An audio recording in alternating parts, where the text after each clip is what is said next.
If you are a firstborn, let me holler at you real quick. The very first part of Exodus 13 says, "Then the Lord said to Moses, 'Dedicate to me every firstborn among the Israelites. The first offsprings to be born of both humans and animals belong to me.'" As we know, Jesus was the first son of God, right? And if you are a firstborn like me, you were probably set apart. You were called, you were chosen to do things differently, to do the hard things, to break off of your generations and all the generations that came before you and all the ones that are going to come after you.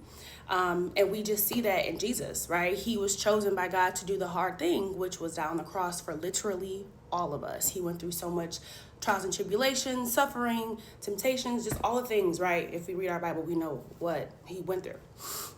And so I feel like as a firstborn, I understand God doesn't have any favorites and he never will. He's our favorite, but when it comes to him, he doesn't have a favorite child that he has here on earth, right?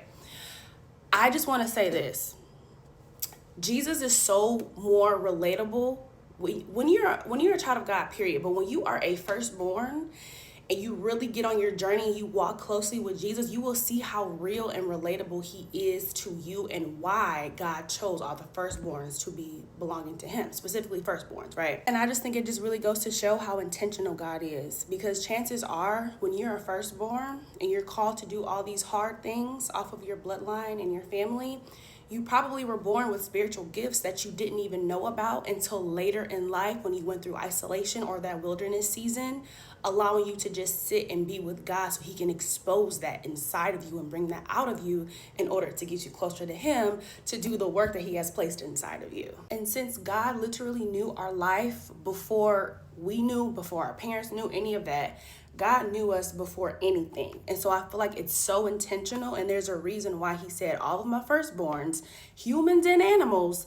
belong to me, because he knew the suffering and all the things and all the assignments and all the generational curses we were going to have to break when we got earthside. I'm so grateful to serve a God that has his hand over the called, the chosen, and the covered, because even those once closest to us or currently closest to us do not have what it takes to break us or to shake us ever. So understand that much is given, much is required, right? God has so much in store for us that we literally will not have room enough to receive it, according to Malachi 3 verse 10. But you just have to keep going. You have to be headstrong. You have to keep your faith rooted and grounded in Jesus, knowing that everything that we go through is not for nothing. God is too intentional for that. So if you are a firstborn, I love you. I see you, because we in this together. And we going through a lot, but that's because we're strong enough and we're built for it. We're God's firstborn soldiers for a reason, okay? I love you. Have the best day.